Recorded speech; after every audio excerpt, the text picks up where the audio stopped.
Tout le temps parler de guerre contre le terrorisme, comme si on avait deux entités qu'on connaissait, comme si le terrorisme n'était pas un mode opératoire d'ailleurs, et comme si on avait affaire à deux entités distinctes bien identifiées. Alors que nous pensons que nous sommes, c'est pas comment vous le voyez, dans une conflictualité hybride, voire complexe, où on ne voit pas l'ennemi, il est furtif. On ne sait pas où le localiser.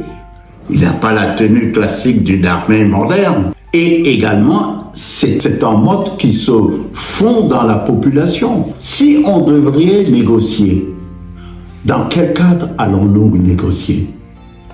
Connaissons-nous leurs objectifs, leurs principes? Ont-ils un principe? Nos principes, qui sont de laïcité, de démocratie, sont-ils compatibles avec les leurs? Sont-ils surtout guidés par eux-mêmes ou sont-ils instrumentalisés? S'il fallait négocier, on devrait alors définir les conditions de cette négociation. Sur quoi allons-nous négocier? Où allons-nous négocier? Pourquoi allons-nous négocier?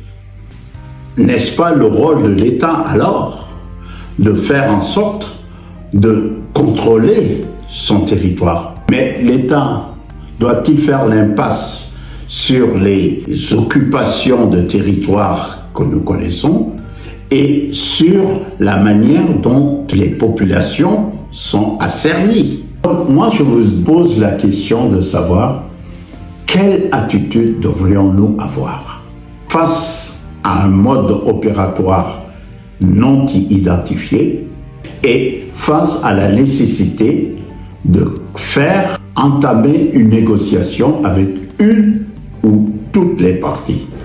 Comme si la négociation a été actée par ce qui perturbe notre corps social, comme si nous-mêmes connaissions de façon claire leur objectif en dehors d'instituer un autre régime au niveau de nos pays.